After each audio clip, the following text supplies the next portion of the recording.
and to me, reading this book, it's such an experience in dualism. I felt that there was this cold empathy. It was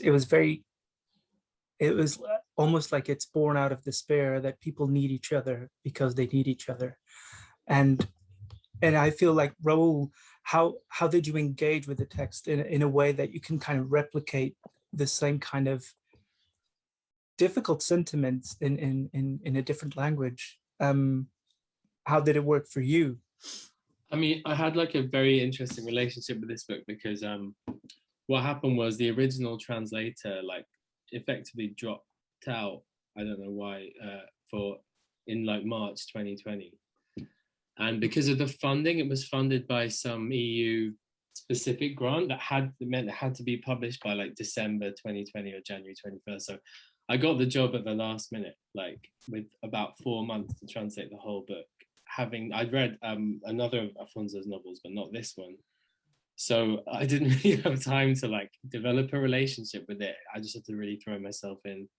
You know, I didn't have time to really read it beforehand, you know, and it was like during lockdown. So it was like me and my wife doing shifts with the kids, doing homeschool. So I had about 3 hours a day with this book in about 4 months, you know, which is not very common for, you know, for a novel that's 50,000 words long. You know, you'd get 6 months maybe, and also you wouldn't have to, you know, you'd have the whole day to do it. So that was really interesting. So I just dove straight into it, and I mean that's a famous thing that, you know, some translators, like obviously Daniel Hahn, that's his approach, that just don't read the book, just translate as you go. And Gregory Rabassa, the great translator, also had that. So I'm not kind of, I wouldn't, that's not necessarily my ethos, but in this sense, like doing it like that was a pretty amazing experience actually, because I was just going, you know, first of all, just finding out this kind of amazing, as you say, Francisco, like labyrinthine story, but also like getting really lost and confused because, as you know,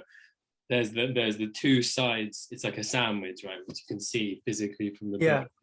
And then there are characters in the grey bit, the novel within the novel, who are also in there. And so then, as reading it, being like, hold on, is Matthias Popa, is he a character, you know, and so on, things like that. And this is in Dresden, this is also in Dresden, but which is the real Dresden and the real, you know. So that was a pretty amazing experience. But in terms of like the empathy and just the kind of emotional impact, again, it was kind of wonderful because I just, as I was grappling with the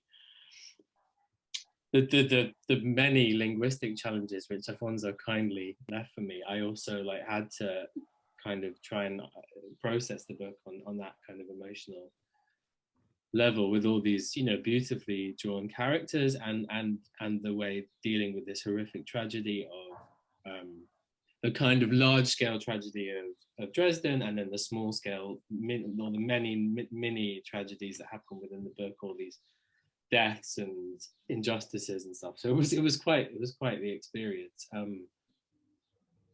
And yeah, then not just reading it but translating it means you have to spend even more time processing these things. So yeah, it was quite something. It was a real kind of whirlwind, and yeah, like totally unexpected, you know, which made it all the more special.